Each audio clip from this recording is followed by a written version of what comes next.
জাহেলি যুগে নারীদের দাম ছিল না। কন্যা সন্তান হলে ঘৃণার পাত্র হিসাবে পরিগণিত হতো। কন্যা সন্তান হলে এটা দুর্ভাগ্যের প্রতীক মনে করত। কন্যা সন্তান হলে যদি বাবারা জানতো তাহলে সাথে সাথে আছাড় দিয়ে মেরে ফেলতো, অথবা পাহাড়ের চূড়ায় নিয়ে ফেলে মেরে ফেলতো। নাউজুবিল্লাহ। আল্লাহ রাব্বুল ইজ্জত ওয়াল জালাল নারীদেরকে কত সম্মান দিলেন। নারীদের নামে পবিত্র কোরআনে সূরা নাজিল করলেন। সূরাটির নাম কি? সূরাতুন নিসা।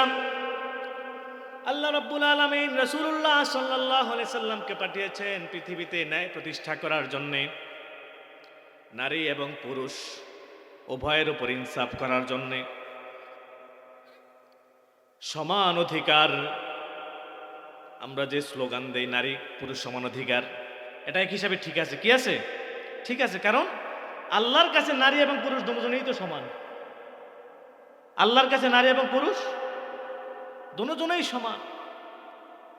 আল্লাহ তো কোথাও বলে নাই যে নারীর জন্য নামাজ 6 ওয়াক্ত, পুরুষের জন্য 5 ওয়াক্ত। বলছে? কথা বলেন। নারী পুরুষ আল্লাহর কাছে সবাই সমান। আপনি যদি নামাজ পড়েন আপনার জন্য যে জান্নাত, নারীর জন্য সেই জান্নাত। কিন্তু প্রগতিশীল নারীরা আমাদের দেশে নারীবাদের স্লোগান দেয়। কি দেয়? স্লোগান দেয় নারী পুরুষ সমান অধিকার চায়। বলে না? তারা যে সমান অধিকার চায় এটা আল্লাহর সমান অধিকার না। তারা একদম বাহ্যিক দেখতে, অর্থাৎ পুরুষ যেভাবে চলে সেভাবে চলতে চায়, আইয়ামে জাহিলিয়ার যুগের নারীদের মতো। নাউজুবিল্লাহ। নাউজুবিল্লাহ বলবেন না? আইয়ামে জাহিলিয়ার যুগে নারীরা কিভাবে চলতো? পুরুষের পোশাক পরে চলতো। তারা পোশাক পরতো, তাদের পোশাকের মাঝখান দিয়ে উপর থেকে নিচ পর্যন্ত ছিঁড়া থাকতো। নাউজুবিল্লাহ। উপর থেকে নিচ পর্যন্ত ফাড়া থাকতো। ওই ফাড়া পোশাক পরে পুরুষের সাথে তারা একসাথে হাঁটাচলা করত। নারীদের সম্মান ছিল না। রাসূলুল্লাহ যখন দুনিয়াতে রাসূলের আবির্ভাব হলো, আস্তে আস্তে আল্লাহ রাব্বুল ইজ্জত ওয়াল জালাল রাসূলের মাধ্যমে পৃথিবীতে নারীদেরকে এমন সম্মানিত করলেন, নারীরা এমন সম্মানিত হলেন। নারীরা হচ্ছে কন্যা, নারীরা হচ্ছে বধূ, নারীরা হচ্ছে মা। 3 ক্ষেত্রে আল্লাহ রাসূল সাল্লাল্লাহু আলাইহি সাল্লাম সম্মান দিয়েছেন। জাহেলি যুগে কন্যা হলে কন্যাকে মেরে ফেলতো। এক সাহাবী, এক আগন্তুক ব্যক্তি, সে রাসূলের কাছে এসে বলে, রাসূলুল্লাহ, ইয়া রাসূলুল্লাহ সাল্লাল্লাহু আলাইহি সাল্লাম, আমাকে কালিমা পড়ায়া দেন। রাসূল কালিমা পড়ালেন। কালিমা পড়ার পরে ওই লোকটি প্রশ্ন করছে, ইয়া রাসূলুল্লাহ, আমার জীবনে অনেক পাপ আছে, অনেক গুনাহ আছে। আমি তো মুসলমান হলাম, আমার জীবনের গুনাহগুলো মাফ হবে কিনা? রাসূল বলেন, কালিমা পড়ার পরে পিছনের গুনাহ খাতাগুলো মোচন হয়ে যায়, আল্লাহ মাফ করে দেন, তোমার জীবনের গুনাহগুলো মাফ হয়ে গেছে। কালিমা পড়ার পরে অতীতের গুনাহ থাকে না। সাহাবী কালিমা পড়ার পর তো সে সাহাবী হয়ে গেছে, বুঝছে না? সে রাসূলের কথা শোনার পরে চোখের পানি ছেড়ে কান্না করতেছে। রাসূল বলতেছে, কান্না করো কেন? সে বলে, ইয়া রাসূলুল্লাহ, আমার জীবনে আমি এমন এমন পাপ করেছি যে পাপের কারণে আমার কান্না আসতেছে। ইয়া রাসূলুল্লাহ, আমার মনে হয় আমি যে পাপ করেছি আল্লাহ আমাকে ক্ষমা করবেন না। তখন সে তার পাপের কথা বর্ণনা করতে লাগলো। সে কি পাপ করেছে সেটা বলতে লাগলো। বনু তামিম গোত্রের ব্যক্তিটি সে বলতেছে, ইয়া রাসূলুল্লাহ, জাহিলি যুগে আমার জাহালাতের কারণে আমি এমন একটি গুনাহ করেছি, কন্যা সন্তান হলে সমাজের দুর্ভাগ্যের প্রতীক মনে করত। আমার একটি কন্যা সন্তান হয়েছিল। আমি ব্যবসায়িক কাজে দূরে গিয়েছিলাম, গর্ভে আমার স্ত্রী গর্ভে সন্তান ছিল। অনেক দিন পরে আসলাম, স্ত্রীকে বলেছিলাম যদি কন্যা সন্তান হয় তাহলে মেরে ফেলবাম, আর যদি ছেলে সন্তান হয় রেখে দিবাম। ইয়া রাসূলুল্লাহ, আমার স্ত্রী কন্যা সন্তান জন্মের পরেও সে গোপন রেখেছে, সে গোপন রেখে আমাকে জানায় নাই, এক জায়গায় রেখে দিচ্ছে গোপনে। কয়েক বছর যাওয়ার পরে যখন কথা বলার বয়স হলো, কথা বলতেছে, সুন্দর সুন্দর কথা বলে। একদিন হঠাৎ আমার সামনে পড়ে গেল, আমি দেখলাম চেহারা আমার সাথে মিল হয়, নাকগুলো আমার মতো, চেহারার তার গঠন প্রণালীটা কিছুটা আমার মতো। আমি সন্দেহ করলাম এটা আমার কন্যা হইতে পারে। স্ত্রীকে জিজ্ঞেস করলাম এটা কে? তখন সে উত্তর দিল এটা আপনার কন্যা। তখন আমার অনেক রাগ হলো, ইয়া রাসূলুল্লাহ। আমি রাগ সামলাতে পারিনি। এক পর্যায়ে আমি ফুন্দি আঁটতে লাগলাম, মেয়েটাকে মেরে ফেলবো। মারার জন্য বললেই তো আর হলো না, ফুন্দি আঁটলাম। মেয়ের মাকে বললাম দাওয়াতে যাব, বেড়াতে যাব বলে বিভিন্ন কথা বলে মাকে রাজি করিয়ে বলল মেয়েটাকে সাজিয়ে দাও, গুছিয়ে দাও। সাজিয়ে গুছিয়ে দিলেন। আমি মেয়েটাকে নিয়ে গেলাম, ইয়া রাসূলুল্লাহ। মেয়েটা আমার সাথে হাসি খুশি ভাবে যাচ্ছে। একটু পর পর আমি সামনে চলে যাই, মেয়েটা পিছনে পড়ে যায়। একটু পর পর সে পিছন থেকে বাবা বলে ডাকে, বাবা বলে ডেকে আমার সামনে চলে আসে। ইয়া রাসূলুল্লাহ, কিছুক্ষণ পরে আমি আমার এই মেয়েটাকে এমন একটি নির্মম ঘটনা ঘটিয়েছি। আমার মেয়েটাকে আমি হাত পা বেঁধে গর্ত করে আমি তাকে মাটিতে জ্যান্ত কবর দিয়েছি। শুধু এটাই না, আমি যখন গর্ত করি, হাত পা যখন বাঁধি, মেয়েটা বলে বাবা। তার আর বুঝতে বাকি নাই, সে বলতেছে বাবা হাত পা বাঁধো কেন, আমাকে ছেড়ে দাও। আমি তোমাকে বাবা বলে ডাকবো না, আমি সমাজে তোমাকে বাবা পরিচয় দিব না। আমার চোখ যেদিকে যায় আমি সেদিকে চলে যাব, আমার চোখ যেদিকে যায় আমি সেদিকে চলে যাব। বাবা আমাকে হাত পা বেঁধো না, আমাকে মেরো না। কান্না করতেছে আর বলতেছে ইয়া রাসূলুল্লাহ, জাহালাতের কারণে আমার হৃদয় লক হয়ে গেছে, তালা লেগে গেছে। আমার মূর্খতার কারণে আমার মেয়ে কত সুন্দরভাবে বলছে, আমার কর্ণকরে পৌঁছায় না। আমি কানে শুনি, চামড়ার কান দিয়ে শুনতাম, কিন্তু আমার হৃদয় গলে না। বলে ইয়া রাসূলুল্লাহ। তারপরে আমি মেয়েটাকে বেঁধে গর্ত করে গর্তের মধ্যে রাখলাম। রাখার পরে মাটি চাপা দিচ্ছি, মেয়েটা কান্না করে বাবা বলে ডাকে। আমি কি করলাম, রাগে ক্ষোভে একটা পাথরের চাকা এনে, পাথরের বড় একটা টুকরা এনে আমি আমার মেয়েটার বুকের মধ্যে আঘাত করলাম। বুকে যখন আঘাত করলাম, বুকে পাথর আঘাতে ফেটে চৌচির হয়ে ফিনকি দিয়ে রক্ত বের হতে শুরু লাগলো। মেয়ে কান্না করতেছে, আমি আরো জোরে জোরে আঘাত করলাম। করতে করতে এক পর্যায়ে মেয়েটাকে মেরে ফেললাম। বলে ইয়া রাসূলুল্লাহ, আমার এখন মনে হচ্ছে পৃথিবীর মধ্যে আমার চেয়ে বড় অপরাধী আর কেউ না। এই কথা শুনে হাদিস শরীফ সাক্ষী, রাসূলুল্লাহ সাল্লাল্লাহু আলাইহি সাল্লাম চোখের পানি ছেড়ে দিয়েছেন। রাসূল বলছেন মানুষ কি এত নির্মম হতে পারে, এত অভাগা, এত দুর্ভাগা মানুষ এত নির্মম কিভাবে হয়। রাসূল এই কথা বলে চোখের পানি ছেড়ে দিস। ভাইরা আমার, বন্ধুরা আমার, জাহিলি যুগে নারীদের, কন্যাদের কোনো দাম ছিল? আল্লাহ রাব্বুল আলামিন মানুষ পাঠিয়েছেন আদর করে, যত্ন করে। কোরআন দিয়েছেন পথ নির্দেশিকা হিসাবে, পথ পরিচালিত হওয়ার জন্য কোরআন দিয়েছেন। কোরআনের মধ্যে আল্লাহ নারী সম্পর্কে সূরা নাজিল করেছেন, রাসূলের মাধ্যমে নারী জাতিকে আল্লাহ সম্মানিত করেছেন। সুবহানাল্লাহ। রাসূলের মাধ্যমে নারী জাতিকে কি করছেন? সম্মানিত করছেন। আল্লাহ রাসূল সাল্লাল্লাহু আলাইহি সাল্লাম কোন পুরুষের পিতা ছিলেন না, কোন পুরুষের পিতা ছিলেন না।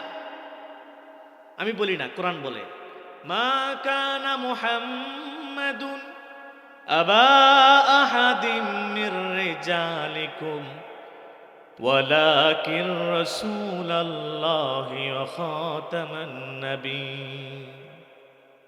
কোরআন বলছেন, তোমাদের মধ্যে মুহাম্মদ সাল্লাল্লাহু আলাইহি সাল্লাম কোন পুরুষের পিতা নন, অর্থাৎ প্রাপ্তবয়স্ক কোন পুরুষের পিতা আল্লাহ রাসূল সাল্লাল্লাহু আলাইহি সাল্লাম ছিলেন না। রাসূলের ছেলে বাবুগুলো হয়ে হয়ে ছোটবেলায় মারা যেত। রিজাল বলা হয় যেটাকে। প্রাপ্তবয়স্ক হওয়ার আগেই আল্লাহ তার সন্তানগুলোকে, ছেলে সন্তানগুলোকে দুনিয়া থেকে নিয়ে গেছে। এটা আল্লাহর একটা হিকমত। এটা কি আল্লাহর একটা হিকমত, আল্লাহ নিয়ে গেছে।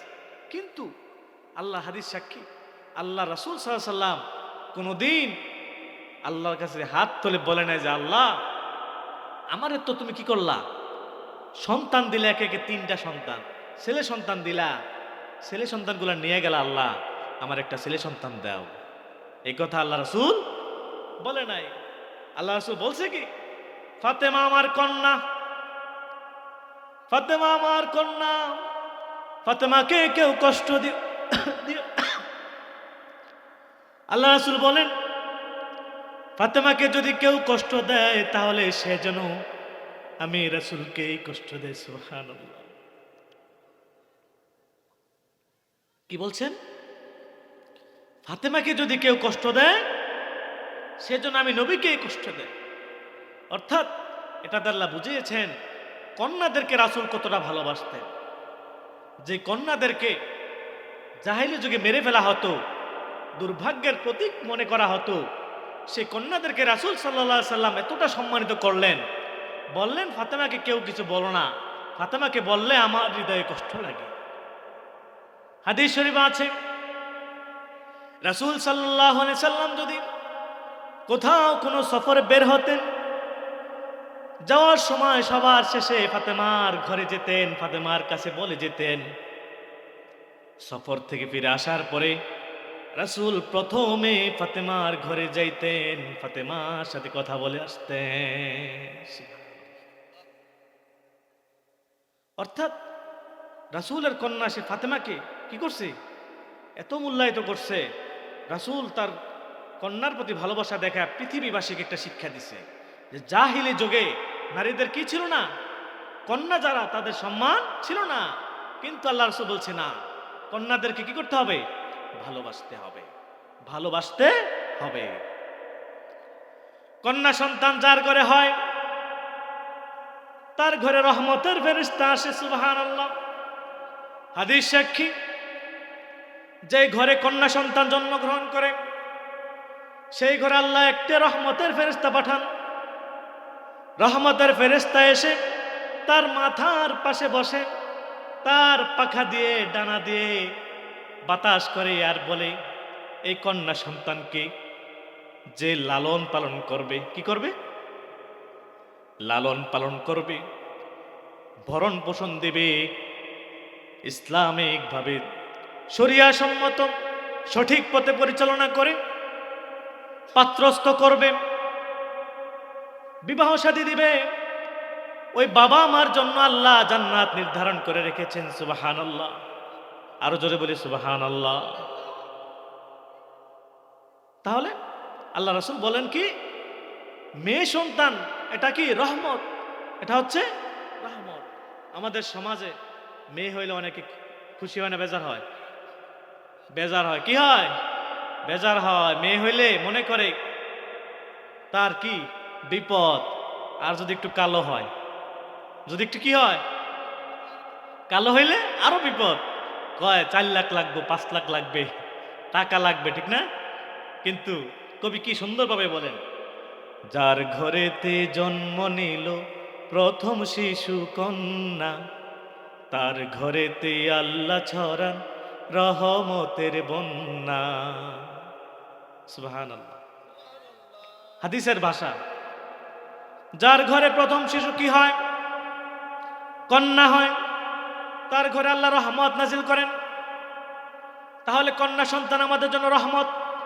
কি রহমত? এটা আমার কথা না, এটা পৃথিবীর সর্বশ্রেষ্ঠ মানব যিনি তার কথা, এটা পৃথিবীর মালিক যিনি তার কথা। তাহলে কন্যা হিসাবে সমাজে নারীদের অনেক দাম। যে পিতা মাতা কন্যাকে লালন পালন করে, শরিয়া সম্মত লালন পালন করে, ভালো ছেলের হাতে বিয়ে দেয়, আল্লাহ রব্বুল ইজ্জতুল জালাল ওই বাবা মার জন্য পুরস্কার রেখেছেন। পুরস্কারটা কি?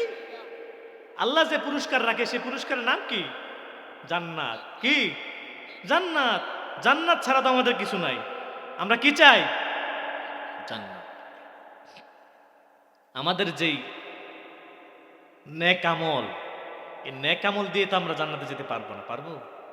এমন কোন লোক নাই, নবী রাসূলদের পরে এমন কোন লোক পৃথিবীতে আসে নাই যে নেক আমল দিয়া আমরা কি জান্নাতে যেতে পারবো। আমাদের যে নেক আমল আমরা যেতে পারবো না। আল্লাহ রব্বুল ইজ্জতুল জালাল উসিলা বাইর করবেন, উসিলা ধরে ধরে আমাদের কি করবেন? জান্নাত দিবেন। তো আমার যদি একটা কন্যা সন্তান থাকে, ওই সন্তানটাকে যদি আমি সুন্দরভাবে পরিচালনা করতে পারি, যদি সৎ পাত্রস্থ করতে পারি, আল্লাহ চাইলে এই উসিলাও তো আমাকে মাফ করতে পারে, ঠিক না? তাহলে যদি কন্যা সন্তান হয়, খুশি হব না বেজার হব? একটু কথা বলেন, খুশি না বেজার? তারপরে নারী, নারীর জীবনটা কয়টা স্তর? তিনটা। একটা হচ্ছে কন্যা, আরেকটা হচ্ছে বধূ। নারী যখন বধূ হিসেবে অন্যের ঘরে যায়, আল্লাহ রাব্বুল আলামিন এভাবেই সৃষ্টি করেছেন। আল্লাহ জোড়ায় জোড়ায় মানুষ পাঠান, নারী আর পুরুষের মিশ্রণে পৃথিবীতে মানবের চাষাবাদ হয়, একে একে মানব সমাজ বৃদ্ধি পাইতে থাকে। সুবহানাল্লাহ। নারীর যখন বিয়ে হলো, নারী অন্যের ঘরে কি হয়ে গেল? বধূ হয়ে গেল। আল্লাহ রাসূল বলেন, তোমার ঘরে যে নারীকে তুমি এনেছো, ওই নারীকে তুমি তোমার জন্য যেটা পছন্দ করো সেটাও তার জন্য কি করো? পছন্দ করো। তুমি যেটা খাও তাকেও সেটা খাওয়াও। তুমি যেটা পরো, যে ভালো পোশাক পরো তাকেও ভালো পোশাক পরাও। আমাদের সমাজে এই জাহেলিয়াত আছে না? কি আছে বলেন তো? নিজে ভালো চলে, নিজে ভালো খায়, নারীদেরকে কি করে না? স্ত্রীদেরকে সম্মান করে না। আল্লাহ রাসূল সাল্লাল্লাহু আলাইহি সাল্লাম বাবা হিসেবে ছিলেন পৃথিবীতে শ্রেষ্ঠ বাবা। আবার আল্লাহ রাসূল সাল্লাল্লাহু আলাইহি সাল্লাম স্বামী হিসেবে পৃথিবীতে শ্রেষ্ঠ স্বামী। সুবহানাল্লাহ। সুবহানাল্লাহর আওয়াজ নাই? আরো জোরে বলি সুবহানাল্লাহ। এটা থেকে কোনো সন্দেহ আছে? আল্লাহ রাসূল বাবা হিসাবে ছিলেন শ্রেষ্ঠ বাবা। কি ছিলেন? শ্রেষ্ঠ বাবা ছিলেন। আবার আল্লাহ রাসূল স্বামী হিসাবেও শ্রেষ্ঠ স্বামী, ঠিক না? আল্লাহ রাসূল সাল্লাল্লাহু আলাইহি সাল্লামের স্ত্রী ছিল একের অধিক, কিন্তু খাদিজাতুল কুবরা রাদিয়াল্লাহু তাআলা আনহার ইন্তেকালের পরে আল্লাহ রাসূল দ্বিতীয় স্ত্রী নেন নাই। রাসূলুল্লাহ সাল্লাল্লাহু আলাইহি সাল্লাম ছিল আদর্শ স্বামী। আমাদের জীবনটা, আমাদের জীবনের পথ নির্দেশক ছিলেন একজন, তিনি কে?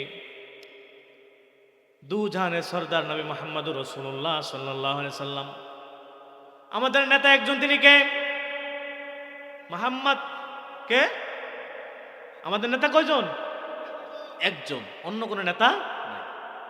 আমাদের আদর্শ একজন, তিনি কে? মুহাম্মদ সাল্লাল্লাহু আলাইহি সাল্লাম। মুহাম্মদ সাল্লাল্লাহু আলাইহি সাল্লামের জীবন বৃত্তান্ত যদি কেউ পড়ে, সে অনুযায়ী যদি কোনো ব্যক্তি এটা মেনে চলে তাহলে পৃথিবীতে সেও শ্রেষ্ঠ মানব হয়ে যাবে। সুবহানাল্লাহ।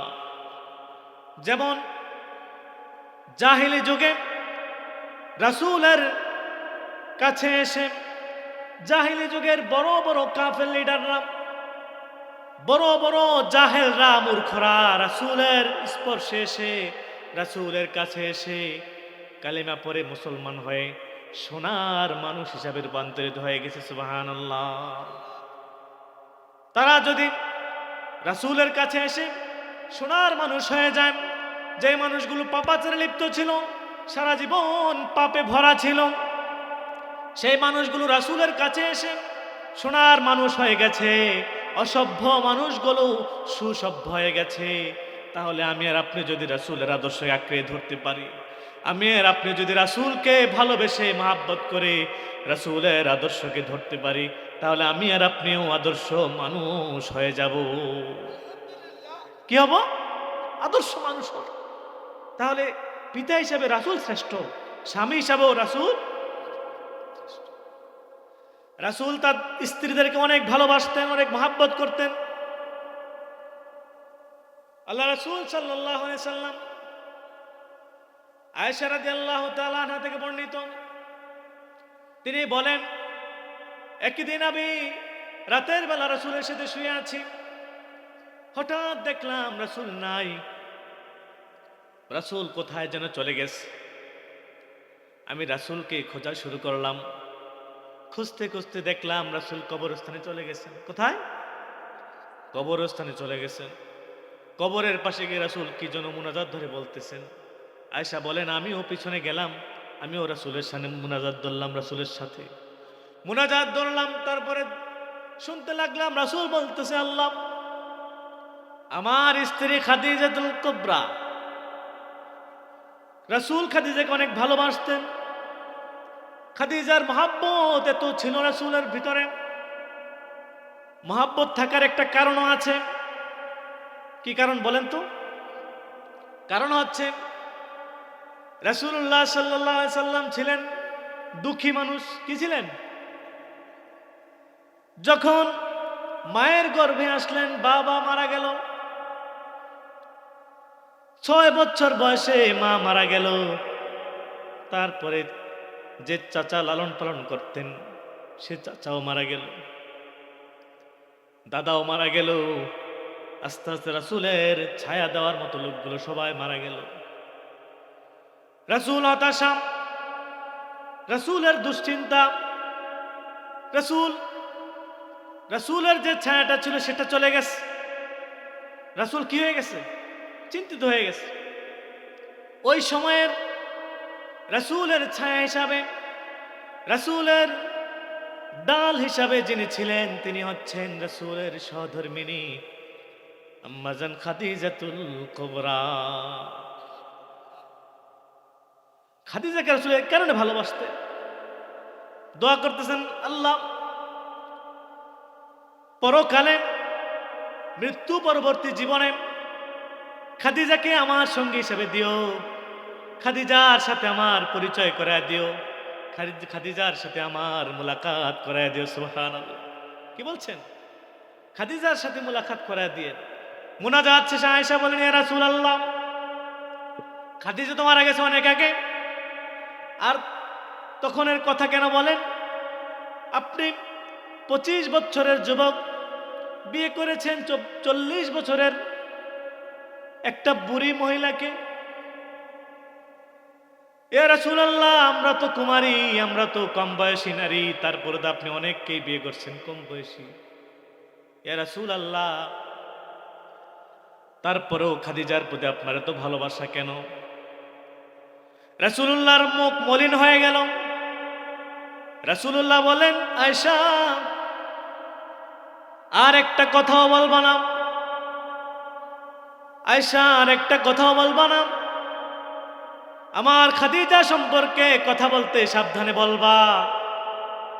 আয়েশা, তুমি তো আমার জীবন সাথী, সুদিনের সাথী, আর আমার সহধর্মিণী খাদিজা ছিল আমার দুর্দিনের সাথী। তুমি তো আমার সুদিনের সাথী, খাদিজা হচ্ছে আমার দুর্দিনের সাথী। যখন আমার ছায়া দেওয়ার মতো কেউ ছিল না, তখন কুরাইশদের মক্কার মধ্যে নামি দামি ব্যবসায়ী ছিল খাদিজা রাদিয়াল্লাহু তাআলা আনহা। খাদিজা ছিলেন প্রভাবশালী ধনী ব্যক্তি। ওই ধনী ব্যক্তি খাদিজা এসে আমার পিছনে আমার ছায়া হয়ে দাঁড়িয়েছে, আমার শেল্টার হয়ে দাঁড়িয়েছে খাদিজা। সুতরাং আয়েশা, আমার খাদিজা সম্পর্কে খারাপ মন্তব্য করো না। তোমরা তো আমার সুদিনের সাথী, কিন্তু খাদিজা ছিল আমার দুর্দিনের সাথী। খাদিজা রাসূলকে এত ভালোবাসতেন, রাসূলকে ভালোবেসে কি করছে খাদিজা? তার এই বিশাল সম্পত্তি সব কিছু রাসূলের কদম মোবারকের সামনে হাজির করেছে। সুবহানাল্লাহ। খাদিজা রাদিয়াল্লাহু তাআলা আনহা যখন রাসূলকে বিয়ে করেন, মক্কার কুরাইশ কাফেররা, কাফের সর্দাররা কানা ঘোষা শুরু করতে লাগলো, খাদিজা তোমার কি আজ আর কোনো কাজ নাই? তুমি কি আর কোনো ভালো মানুষ পাইলা না?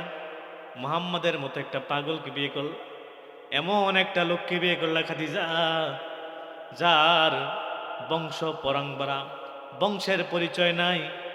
এমন একটা লোককে বিয়ে করলা খাদিজা, যার সম্পদ নাই। তাহলে রাসূল স্বামী হিসাবে আদর্শ স্বামী, ঠিক না? রাসূলের মতো হতে হবে। পারবেন তো ইনশাআল্লাহ? আয়েশা রাদিয়াল্লাহু তাআলা আনহা বলেন, আমাদের ঘরে অনেক দিন পর পর গোশত রান্না হতো। কি হতো? অনেক দিন পর পর গোশত রান্না হতো। গোশত হাদিয়া আসার পরে রাসূল ভাগ করে করে স্ত্রীদের ঘরে ঘরে পাঠাতেন, আর একটা ভাগ রাসূল কাগজে মুড়ে অলিতে গলিতে হাঁটতেন আর খোঁজ করতেন খাদিজার কোনো বান্ধবী পাওয়া যায় কিনা। সুবহানাল্লাহ। রাসূল তার স্ত্রীকে তো ভালোবাসতেন, সকল স্ত্রীদেরকে ভাগ করে দিয়ে সমানভাবে খাদিজার ভাগের গোশতটা কাগজে মুড়িয়ে অলিতে গলিতে হাঁটতেন। খাদিজা তো নেই, খাদিজার বান্ধবী যদি থাকে, খাদিজার বান্ধবীর মাধ্যমে আমি খাদিজাকে খুঁজে বের করব। সুবহানাল্লাহ। খাদিজার বান্ধবী যদি থাকে, কারণ বান্ধবীদের বন্ধুর সম্পর্ক, বান্ধবী সম্পর্ক খুব মধুর সম্পর্ক, ঠিক না? খুব মধুর সম্পর্ক। তো বলে আল্লাহ রাসূল স্ত্রীদেরকে সমান ভাগ দিতেন। কি দিতেন? সমান ভাগ দিতেন। আল্লাহ রাসূলের স্ত্রী ছিল একের অধিক, ঠিক না? তো রাসূল সবাইকে ভাগ করে সমানভাবে দিতেন। আমাদের সমাজে কথা প্রচলন আছে একের অধিক বিয়ে করা সুন্নত। ইসলাম জায়েজ 4টা বিয়ে করা। কয়টা? 4টা বিয়ে করা। কিন্তু ইসলাম যে বলছে যে সমান ভাগ করতে হবে, সমানভাবে বিতরণ করতে হবে, সমান বন্টন করতে হবে, সেটা পারে না, সেটা জানে না। কিন্তু জানে এতটুক, ইসলাম বলছে 4টা বিয়ে জায়েজ। কয়টা বিয়ে জায়েজ? অবশ্যই 4টা বিয়ে জায়েজ, কিন্তু সমান বন্টন করতে হবে। যদি আশঙ্কা থাকে, আশঙ্কা যদি থাকে যে কি একের অধিক বিয়ে করলে বন্টন সমানভাবে হবে না, ইনসাফ করা যাবে না, সেক্ষেত্রে একটা নিয়ে সন্তুষ্ট। কয়টা নিয়ে?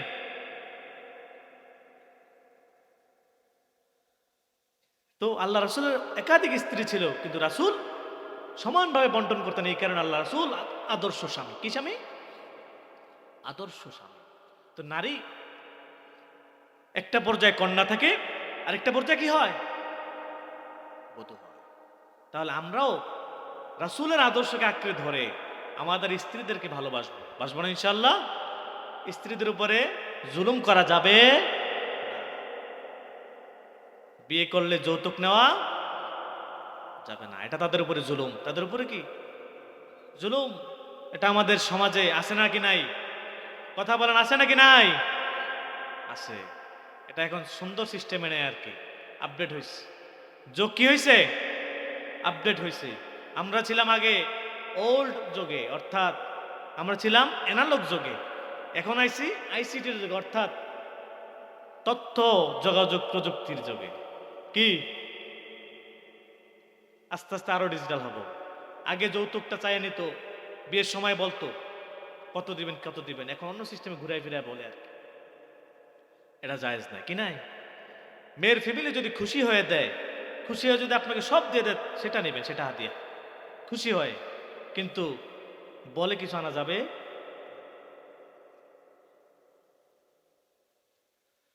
আল্লাহ রাসূল পিতা হিসাবে আদর্শ পিতা, স্বামী হিসাবে আদর্শ স্বামী। তারপরে নারী আরেকটা জীবন চলে আসে, সেটা হচ্ছে কি মা। নারী যখন মা হয় অনেক কষ্ট পোহাতে হয়, অনেক কষ্ট পোহায় সে মা হয়। দিনের পরে দিন, মাসের পরে মাস গর্ভে ধারণ করে সন্তান, প্রসব বেদনা, কত যন্ত্রণা। পুরুষ মানুষ এটা বুঝবে না যে মা হয়েছে। কোন পুরুষ যদি গর্ভবতী মহিলার সাথে শেষ সময়টাতে থাকতো আর রাতের বেলার ছটফট যদি দেখতো, রাতের বেলার যন্ত্রণা যদি সে উপভোগ করত, তাহলে সে সন্তান পেটে ধারণ না করেই শুধু দেখেই যেটা অনুভব করত, আর সন্তান যে ধারণ করে সে কত কষ্ট অনুভব করে। নারী মা হয়, নারীর সম্মান দিয়েছে স্বয়ং আল্লাহ। কে দিছেন? আল্লাহ। নারীর সম্মান আল্লাহ দিছেন। মা হিসাবে নারী যখন মা হয় তখন তার অনেক দায়িত্ব পড়ে যায়। সন্তানকে লালন পালন করা, সন্তান প্রসব তো আছেই, আস্তে আস্তে লালন পালন করতে হবে সন্তানকে, সন্তানকে আদর্শ মানুষ হিসাবে করতে হবে। এই ভূমিকাটা বেশিরভাগ পালন করে নারী। কে পালন করে? মা যে পরিমাণ কষ্ট করে, কোন সন্তান যদি তার শরীরের চামড়া দিয়ে পাপোশ বানিয়ে দেয়, তার শরীরের চামড়া দিয়ে যদি পাপোশ বানিয়ে দেয়, তাহলে মায়ের ঋণ শোধ হবে না। আমরা অনেকেই বুঝি না, না বুঝে মা বাবাকে কষ্ট দেই না? দেই। এটা উচিত না। এটা কি না? উচিত না। মা বাবার দোয়া আল্লাহর কাছে কবুল হয় সবার আগে। আল্লাহ রাসূল বলেন, বুলেটের গুলি মিস হয়, মা বাবার দোয়া মিস হয় না। মা বাবা যদি সন্তানের জন্য দোয়া করে, আল্লাহ সেই দোয়া ফিরিয়ে দেন না। আমরা বাবা মার কষ্ট বুঝি না, বাবা মার দুঃখ বুঝি না। টাকা পয়সা দিয়ে যদি নাও পারি, পরামর্শ দেওয়া যায়। কি দেওয়া যায়? হাসি মুখে কথা বলে সুন্দরভাবে সমাধান করা যায়। মায়ের জন্য দোয়া, সন্তানের জন্য যদি বাবা মা দোয়া করে, সে দোয়া আল্লাহ ফিরিয়ে দেন না। সময় অল্প, একটু সংক্ষিপ্তভাবে বলি। মা দোয়া করেছে, মায়ের দোয়া পেয়ে পৃথিবীতে অনেকে অনেক কিছু হয়েছে। ইতিহাস আছে নাকি নাই? আছে। হযরতে বায়জিদ বুস্তামি একজন আল্লাহর ওলি ছিলেন। আমরা অনেকেই জানি হযরতে বায়জিদ বুস্তামি কিভাবে ওলি হয়েছেন। মায়ের দোয়ায়। কার দোয়ায়? মায়ের দোয়ায়। রাতের বেলা মায়ের সাথে ঘুমে আছে, মা বলছে বায়জিদ পানি খাইতে মন চায়। গভীর রজনীতে মা উঠে বলে, বায়জিদ পানির পিপাসা লেগেছে, পানি দাও। পানির ব্যবস্থা করলেন। বায়জিদ বাইরে গেলেন, বাইরে থেকে পানি আনলেন। পানি আনার পরে দেখলেন মা ঘুমিয়ে গেছে। বায়জিদ চিন্তায় পড়ে গেল, এখন কি করবেন? মা যদি ঘুমায় যায়, আমি যদি মাকে ডাকি ডিস্টার্ব হবে, মা কষ্ট পাবে, মায়ের ঘুম নষ্ট হবে। আর যদি আমি পানি রেখে ঘুমায় যাই, মা যদি রাতের বেলা আবার উঠে পানির জন্য, তাহলে যদি মা আমাকে না দেখে পানি না পায়, আমার মায়ের মনে কষ্ট হবে। ঠিক না? এই চিন্তা করে বায়জিদ সারা রাত্র পানির গ্লাস হাতে নিয়ে দাঁড়িয়েছে। সকাল যখন হলো, ফজরের আজান হলো, মায়ের চোখ খুলে গেল। মা দেখছেন বায়জিদ দাঁড়িয়ে আছে। ছোট্ট বায়জিদ পানির গ্লাস হাতে নিয়ে দাঁড়িয়ে আছে। বলে, বায়জিদ দাঁড়িয়ে আছো কেন? বলে, মা তুমি তো গভীর রজনীতে পানি খাইতে চাইছো। মা বলছে, বায়জিদ এত কষ্ট করে দাঁড়িয়ে আছো, বলে মা আমি যদি পানি নিয়ে যাই, তুমি যদি পানি না খাও, আবার যদি উঠে পানি চাও, তোমার মনে কষ্ট হবে মা, এই কারণে আমি দাঁড়িয়ে আছি। মা নামাজের যায় নামাজ নিয়ে নামাজে দাঁড়িয়ে গেলেন, যায় নামাজ নিয়ে নামাজে দাঁড়িয়ে গেলেন। নামাজ পড়েন, আল্লাহর কাছে মুনাজাত দিয়ে দোয়া করতে লাগলেন, আল্লাহ আমার ছোট্ট বাইজিদকে আপনি সুলতানুল আরিফিন হিসাবে কবুল করে নেন। আল্লাহ আমার ছোট্ট বাইজিদকে আপনার উলি হিসাবে কবুল করে নেন। সুবহান। মায়ের দোয়া কবুল হয়েছে না হয় নাই বলেন? বাইজিদ তারপরে আস্তে আস্তে অনেক বড় মাপের অলি হয়েছেন, তার মাধ্যমে ইসলামের অনেক খ্যাতমত হয়েছে, অনেক বিধর্মীরা তার হাতে হাত রেখে কালিমা পড়ে মুসলমান হয়েছে। কার দোয়া? মায়ের দোয়া। ওগো মা তুমি এই ধরনের শ্রেষ্ঠ নেয়ামত, তোমারই পদতলে রয়েছে জান্নাত। ঠিক না বে ঠিক? ওগো মা তুমি এই ধরনের শ্রেষ্ঠ নেয়ামত, তোমারই পদতলে রয়েছে জান্নাত। এই পৃথিবী থাকতো গো ফুল পাখি, এই পৃথিবী থাকতো গো মায়ামোহহীন, এই পৃথিবী থাকতো গো ফুল পাখি, এই পৃথিবী থাকতো গো মায়ামোহহীন। যদি না পেতো তোমার, যদি না পেতো তোমার মায়ারি হাত, যদি না পেতো তোমার মায়ারি হাত। সবাই ওগো মা তুমি এই ধরনের শ্রেষ্ঠ নেয়ামত, তোমারই পদতলে রয়েছে জান্নাত। ঠিক না ভাই ঠিক? আল্লাহ রাসূল বলেন মায়ের পায়ের নিচে সন্তানের বেহেশত। পৃথিবীতে আর কোনো কিছুর মধ্যে বেহেশত না, একমাত্র মায়ের পায়ের নিচে। ভাইরা আমার, বন্ধুরা আমার, তাহলে আজকের আলোচনার মূল বিষয় ছিল কি? নারীর সম্মান। আল্লাহ নারীর সম্মানে কোরআনে সূরা নাজিল করেছেন, সূরা নিসা।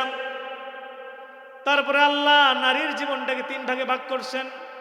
কন্যা হিসাবে আল্লাহ সম্মানিত করেছেন, স্ত্রী হিসাবে সম্মানিত করেছেন, মা হিসাবে সম্মানিত করেছেন। প্রগতিশীল নারীবাদীরা বলে আল্লাহ নাকি নারীদের উপরে জুলুম করেছে। নাউজুবিল্লাহ। কি বলে? আল্লাহ নাকি নারীদের উপরে জুলুম করছে। কিভাবে করছে? নারীদেরকে আল্লাহ সঠিক মর্যাদা দেয় নাই। কি দেয় নাই? অর্থাৎ নারীরা পুরুষের মতো চলুক, নারীরা বেহায়ার মতো চলুক, নারীরা নির্লজ্জের মতো চলুক, এই স্বাধীনতা আল্লাহ দেয় নাই। আল্লাহ নারীকে বানাইছে কোমল হৃদয় দেয়। কি দিয়া? কোমল হৃদয় দেয়, নরম নরম হৃদয় দেয়া বানাইছে। নারী জাত মায়ের জাত। কি জাত? মায়ের জাত, নরম। নারীকে আল্লাহ বানাইছে নরম ভাবে, কিন্তু নারীকে এমন ভাবে বানাইছে আল্লাহ, এটা আপনি শক্ত হাতে ধরলে মরে যাবে, আস্তে ধরলে উড়াল দিবে। কি? প্রজাপতির মতো। প্রজাপতি যদি ধরেন শক্তভাবে ধরলে এটা মরে যাবে, আর হালকা করে ধরলে উড়াল দিয়ে চলে যাবে। নারীর সাথে শালীন সুন্দর নরম আচরণ করতে হবে, বুঝায়া বলতে হবে। তাহলে আল্লাহ কি করলেন? নারীকে সম্মানিত করলেন, যেটা জাহিলি যুগে ছিল না। জাহিলি যুগে যখন মানুষগুলো বেপরোয়া হয়ে গেল,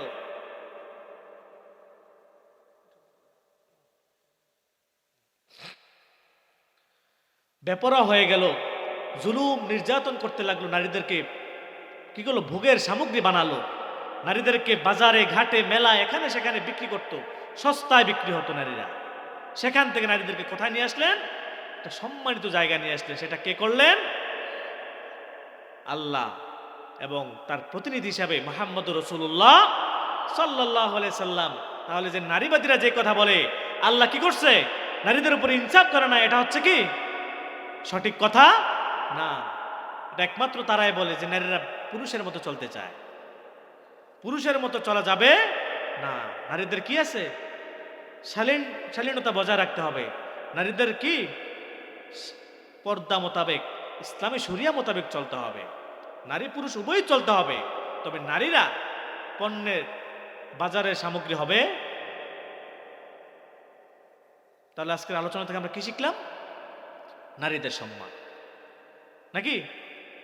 নারীরা সম্মানিত কয় দিক দিয়ে দেখেন।